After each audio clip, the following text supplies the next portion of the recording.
The sheriff's car pulled into my driveway at exactly 7:43 a.m. on a Tuesday morning in October, followed by two black SUVs that screamed federal government. I watched through my kitchen window as four IRS agents stepped out, briefcases in hand, their faces stone-cold serious. My coffee mug slipped from my fingers and shattered on the tile floor as the lead agent knocked on my door with a kind of authority that makes your stomach drop. "Mr. Davidson, we're here regarding a complaint filed against your property for suspected tax evasion and unreported agricultural income. We have a warrant to examine your financial records." Behind them, standing at the edge of my property line like a vulture waiting for roadkill, was Margaret Thornton, the HOA president who'd made my life hell for 3 years running. She wasn't even trying to hide her satisfied smirk as she watched federal agents swarm my 40-acre ranch that I'd poured my life savings into. What Margaret didn't know, what she couldn't possibly know, was that my estate planning lawyer, Sarah Chen, didn't just handle wills and trusts. She was the former deputy director of the IRS Criminal Investigation Division, and she'd maintained relationships throughout the agency that went back 20 years. More importantly, she'd been quietly documenting Margaret's harassment campaign against me for months, waiting for the perfect moment to strike back. But I'm getting ahead of myself. This war didn't start with federal agents on my doorstep. It started 3 years earlier when I made the biggest mistake of my life buying a beautiful piece of land in Whispering Oaks, thinking I'd finally found my slice of paradise. I'd worked construction for 15 years, saving every penny I could scrape together, dreaming of the day I could buy my own land and build something lasting. The property was perfect 40 acres of rolling hills, a small creek running through the back section, and enough space to raise cattle and grow hay. The previous owner, Old Man Henderson, had run cattle there for decades without a single complaint from the HOA. The realtor, Dave Morrison, assured me the HOA covenants were standard suburban stuff, no junk cars, keep your grass cut, that sort of thing. "You're buying agricultural land," he said, shaking my hand after I signed the papers. "The HOA knows this is working ranch property. You'll have no problems." Dave Morrison was either a liar or an idiot, because within 2 weeks of moving in, Margaret Thornton was standing in my front yard with a clipboard and a scowl that could curdle milk. "Mr. Davidson, I presume?" She looked like she'd stepped out of a country club catalog, perfectly pressed khakis, pearl earrings, and that particular brand of fake smile that wealthy white women use when they're about to ruin your day. "I'm Margaret Thornton, president of the Whispering Oaks Homeowners Association. We need to discuss your livestock situation." I was in the middle of unloading feed bags from my truck, sweating in the September heat, dirt under my fingernails from fixing a broken fence post. "Ma'am, this is agricultural land. I'm planning to run about 30 head of cattle, maybe grow some hay in the back section. Previous owner did the same thing for 20 years. Her smile tightened. Mr. Henderson was grandfathered under old covenants. The board updated our restrictions last year. Livestock operations require special permits now, and frankly, we're concerned about property values. That should have been my first warning. When someone mentions property values in the first conversation, they're telling you exactly who they are. But I was tired, overwhelmed from the move, and I assumed we could work something out like reasonable adults. "What kind of permits?" I asked, wiping sweat from my forehead with my shirt sleeve. Margaret's eyes swept across my property with barely concealed disgust. "The application process is quite extensive. Environmental impact studies, neighbor consent forms, annual inspections, insurance requirements. Most people find it easier to simply pursue other interests." The way she said other interests made it clear she thought I should take up golf or stamp collecting instead of ranching. But this land was my dream, and I'd be damned if some suburban princess was going to scare me off my own property. "I'll take the application," I said. Her smile became predatory. "Of course. I'll have the board secretary drop it by next week. Fair warning, though, the application fee is $5,000, non-refundable, and the approval process typically takes 6 to 8 months. $5,000 for permission to raise cattle on agricultural land that I owned outright. The audacity was breathtaking, but I nodded politely and watched her click away in her designer shoes, already planning my next move. That night, I called Sarah Chen, the lawyer who'd handled my property purchase. I'd known Sarah since high school. She was 2 years ahead of me, class president, valedictorian, the kind of person who was obviously destined for bigger things than our small Texas town. But she'd never forgotten where she came from, and when she'd returned to open her practice after 15 years with the federal government, she'd taken care of locals like me at reasonable rates. "Tom, slow down," Sarah said after I'd explained the situation. $5,000 for a permit application? That's unusual. Send me a copy of the HOA covenants and any documentation they give you. And whatever you do, don't pay that fee yet. Why not? I need to get my cattle operation running before winter. Sarah's voice carried a note I'd never heard before, something between amusement and anticipation. Trust me on this one. There are rules about what HOAs can and can't do, especially regarding agricultural use. Let me do some research.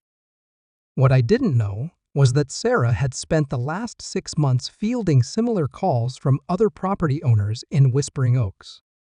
Margaret's board had been systematically targeting anyone who didn't fit their vision of suburban perfection, using manufactured fees and impossible requirements to force people into compliance or financial ruin. The permit application arrived the following Tuesday, hand-delivered by Margaret herself. She pulled into my driveway in a spotless white Escalade, honking twice like I was her personal valet. When I walked over, she didn't even roll down her window fully, just cracked it enough to slide out a manila folder. "Everything you need is in there," she said through the gap. "I do hope you'll carefully consider whether this is really the best use of your time and resources." After she drove away, I opened the folder on my kitchen table and felt my stomach drop. The application was 47 pages long, requiring everything from soil composition analysis to wildlife impact reports. The required neighbor consent forms needed signatures from every property owner within a half-mile radius, including Margaret herself, who would obviously never sign. But the real kicker was buried on page 36. Any property owner who failed to obtain proper permits within 90 days of livestock introduction would face daily fines of $500, retroactive to the date of the first violation. They'd backdated the covenant change to apply to any livestock brought onto property after January 1, 6 months before I'd even bought the land. According to their math, I already owed $73,000 in fines. I called Sarah immediately. She listened to my rapid-fire summary of the application requirements, occasionally making small noises that sounded like someone was taking notes. "Tom," she said finally, "I need you to scan every page of that application and email it to me tonight. Don't sign anything, don't pay any fees, and definitely don't let them intimidate you into getting rid of your cattle. They're talking about 73 grand in fines, Sarah. I don't have that kind of money." "They're not talking about anything legitimate," she replied, and I could hear her keyboard clicking in the background. "What they're doing is called selective enforcement, and it's illegal under Texas Property Code. The question is whether they're just incompetent or if there's something more deliberate going on." That weekend, I got my answer. I was out checking fence lines Saturday morning when I heard vehicles pulling up to my front gate. 3 trucks and an SUV, all bearing the Whispering Oaks HOA logo on their doors. Margaret stepped out of the lead vehicle, wearing a hard hat and carrying what looked like an official inspection clipboard. "Mr. Davidson," she called out, waving me over.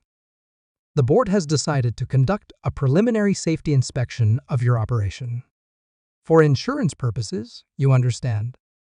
Behind her, 4 men in matching polo shirts were unloading surveying equipment and cameras.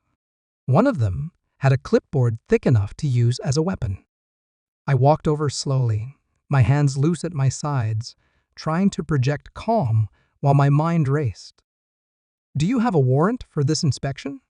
I asked. Margaret's laugh was sharp and condescending.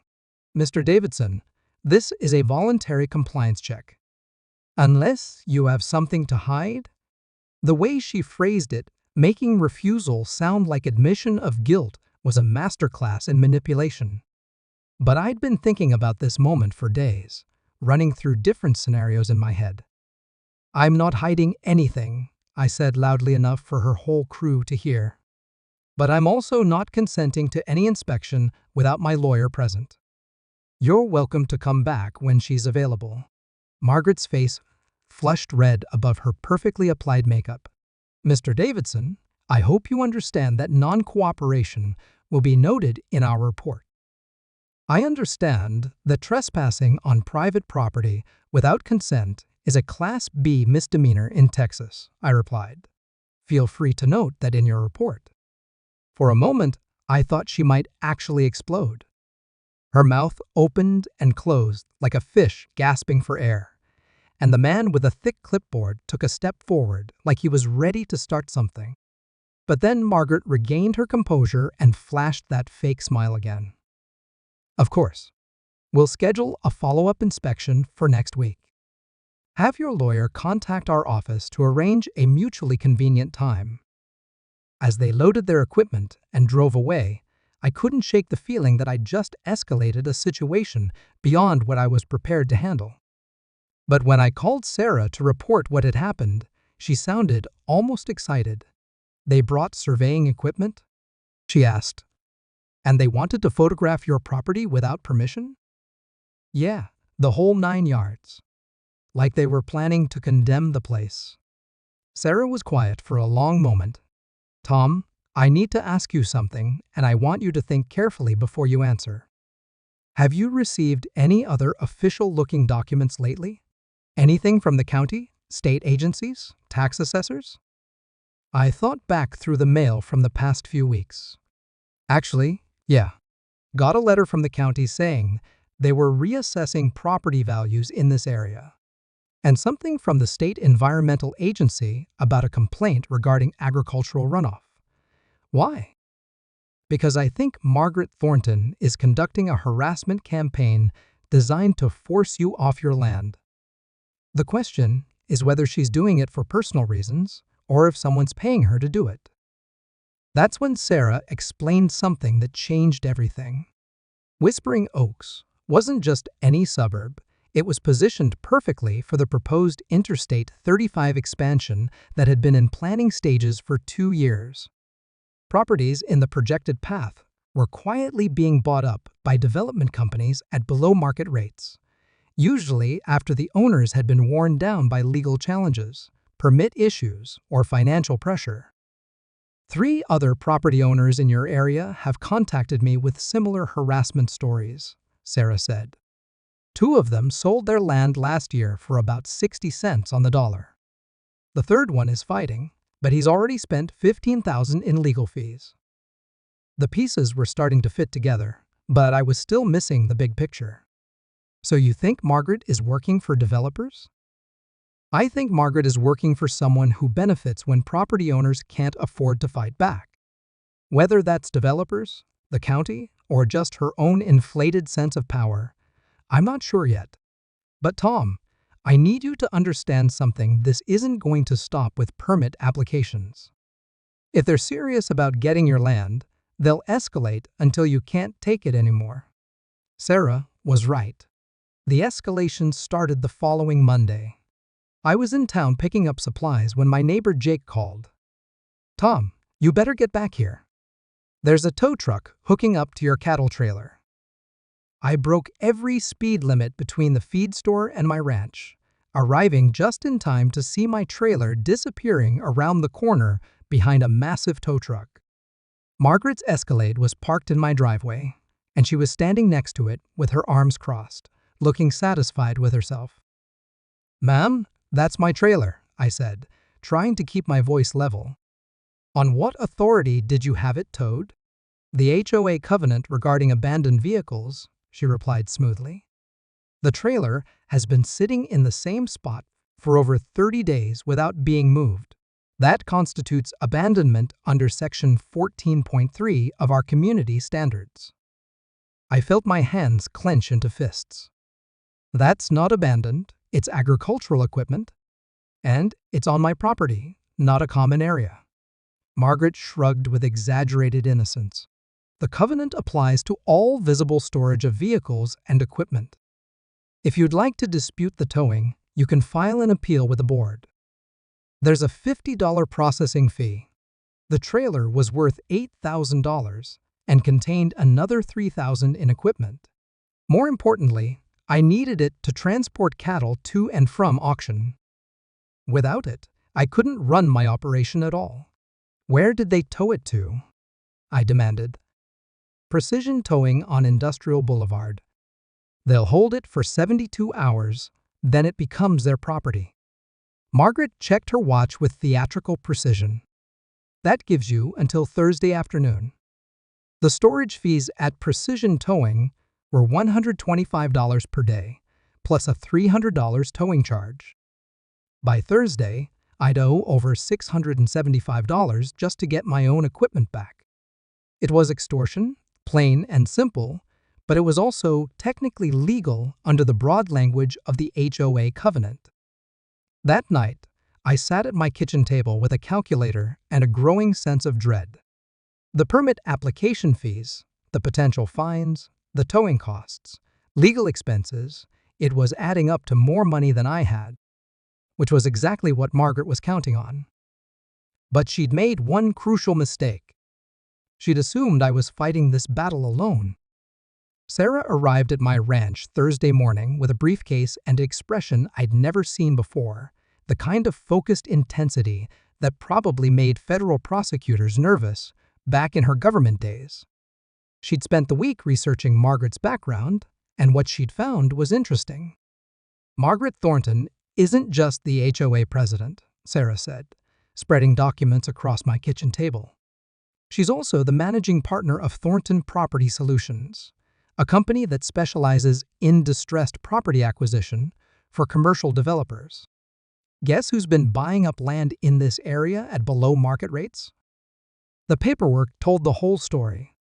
Over the past 18 months, Thornton Property Solutions had purchased 6 properties in Whispering Oaks after the owners had faced similar harassment campaigns.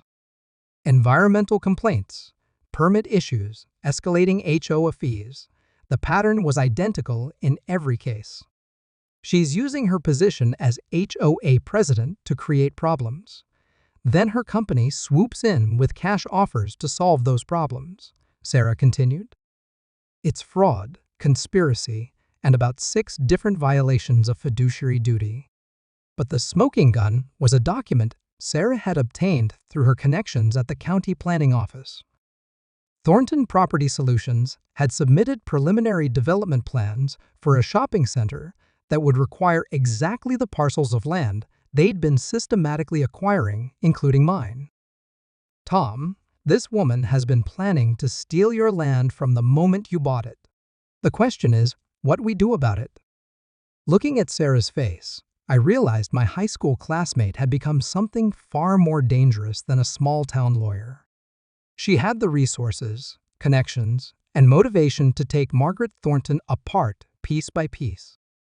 And from the gleam in her eyes, I could tell she was looking forward to it. "What do you have in mind?" I asked. But the masterstroke was the federal complaint. "Gentlemen, I'd like you to meet my attorney," I said, as Sarah walked up carrying her own briefcase and wearing an expression that could have frozen hell over. "Sarah Chen, representing Mr. Davidson," she said, shaking hands with the inspector and the attorney. "I assume you have the proper warrants for this inspection?" Inspector Williams looked uncomfortable.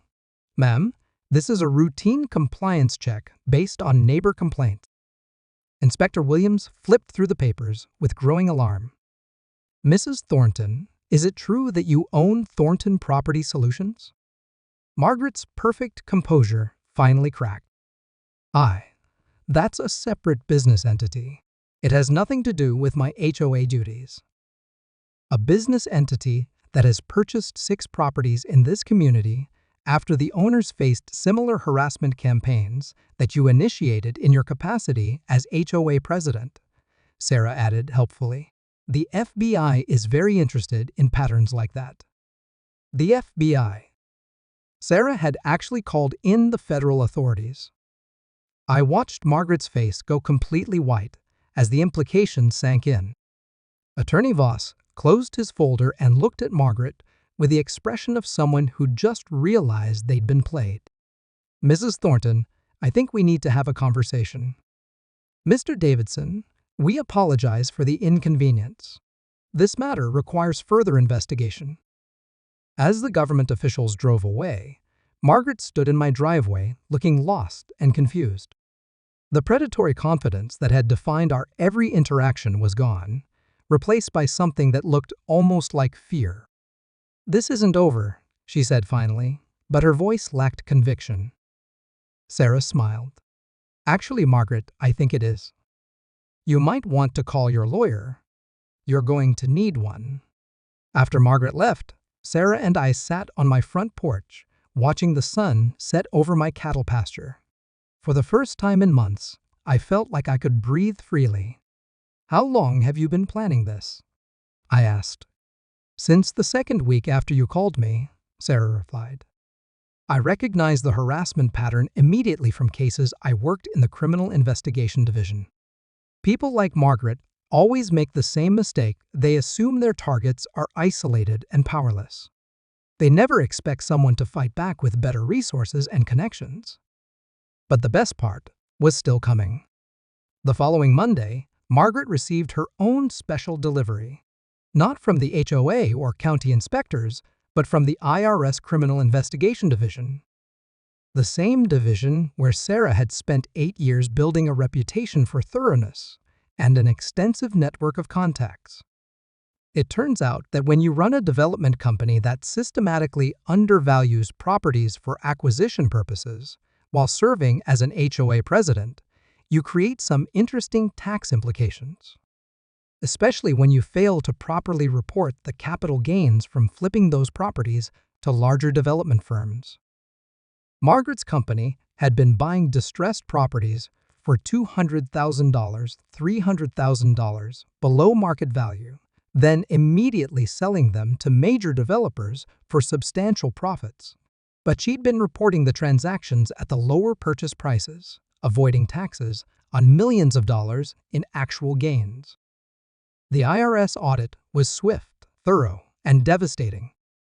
Within 3 weeks, they'd frozen Margaret's business accounts, placed liens on her personal assets, and initiated criminal proceedings for tax evasion and fraud. The recommended charges carried potential penalties of up to 10 years in federal prison. But Sarah wasn't finished. While the IRS was dismantling Margaret's financial empire, Sarah had been working with the FBI's white-collar crime division to build a broader conspiracy case. The investigation revealed that Margaret hadn't been working alone. She'd been partnering with corrupt county officials to expedite the harassment of targeted property owners. The county inspector who'd shown up at my ranch had been taking payments to prioritize complaint investigations in Whispering Oak. The environmental agency contact who'd been rubber-stamping Margaret's false reports was her brother-in-law. Even the towing company that had seized my trailer was getting kickbacks for their cooperation. It was a conspiracy that had generated over $12 million in illicit profits over 2 years, all built on the systematic harassment and displacement of working-class property owners who couldn't afford to fight back. Until they picked the wrong target. The arrests started on a Tuesday morning in December. Margaret was taken into custody at her office, led away in handcuffs while local news cameras rolled. The corrupt county inspector was arrested at his home. the environmental agency official was walked out of his government office building.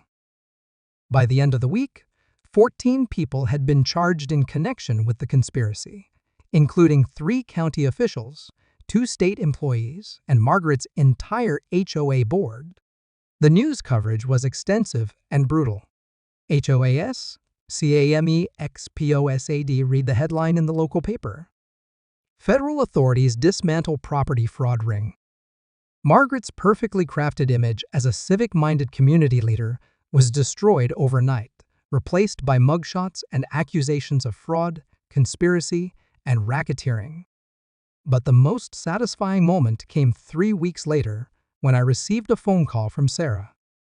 "Tom, you need to check your mailbox," she said, and I could hear the grin in her voice. The envelope was from Thornton Property Solutions, or rather from the court-appointed receiver who was liquidating Margaret's assets to pay restitution to her victims. Inside was a cashier's check for $150,000, representing full compensation for the harassment I'd endured, plus punitive damages. More importantly, the receiver had also sent a formal letter apologizing for the illegal actions taken against me and confirming that all HOA liens, fines, and restrictions related to my property had been declared null and void. I was free to run my ranch exactly as I'd planned from the beginning. The final chapter came 6 months later at Margaret's sentencing hearing. I sat in the back of the federal courtroom watching as the woman who'd tried to steal my land faced the consequences of her actions. The judge was not sympathetic. Margaret had stolen over $12 million from hardworking families, destroyed lives and dreams for personal profit, and corrupted multiple government officials in the process. The sentence was 15 years in federal prison, with restitution requirements that would keep her in debt for the rest of her life. As she was led away in shackles, Margaret looked back across the courtroom and made eye contact with me for just a moment. I saw recognition there and something that might have been regret. But mostly, I saw the face of someone who'd finally learned that actions have consequences. After the hearing, Sarah and I grabbed dinner at a steakhouse near the courthouse. We toasted with beer bottles to justice, to friendship, and to the power of fighting back when someone tries to take what's yours. "You know," Sarah said, cutting into her steak, "Margaret made one crucial mistake in all of this." "Just one?" I laughed. "I can think of about 15. No, the big one. She assumed that because you were a working-class guy with dirt under your fingernails, you wouldn't have access to serious legal resources. She looked at you and saw someone who couldn't fight back." Sarah raised her beer bottle. "She didn't know that your lawyer used to run the IRS Criminal Investigation Division. But more importantly, she didn't know that you were the kind of person who'd rather fight than run." Today, 3 years later, my ranch is thriving. I've got 40 head of cattle, 20 acres of hay, and the peace of mind that comes from knowing I fought for what was mine and won. The new HOA board, elected after the old one was disbanded, following the federal investigation, consists of actual neighbors who understand that Whispering Oaks is a community, not a corporation. I still get Christmas cards from some of Margaret's other victims, thanking me for standing up when they couldn't. The Hendersons got their home back when Margaret's assets were liquidated. The Johnsons received enough restitution to buy a bigger house, with a yard perfect for their kids to play in. But the best part is knowing that Margaret Thornton is spending her days in a federal penitentiary, probably dreaming about the suburban paradise she'll never see again. She tried to steal my dream and ended up losing her own freedom instead. Sometimes justice takes its time, but when it finally arrives, it's worth the wait. And if anyone else out there is dealing with their own Margaret Thornton, remember this: they're counting on you being too scared, too broke, or too isolated to fight back. But you're not alone, and you're stronger than they think. All you need is the right lawyer, the right strategy, and the determination to prove that bullies don't always win.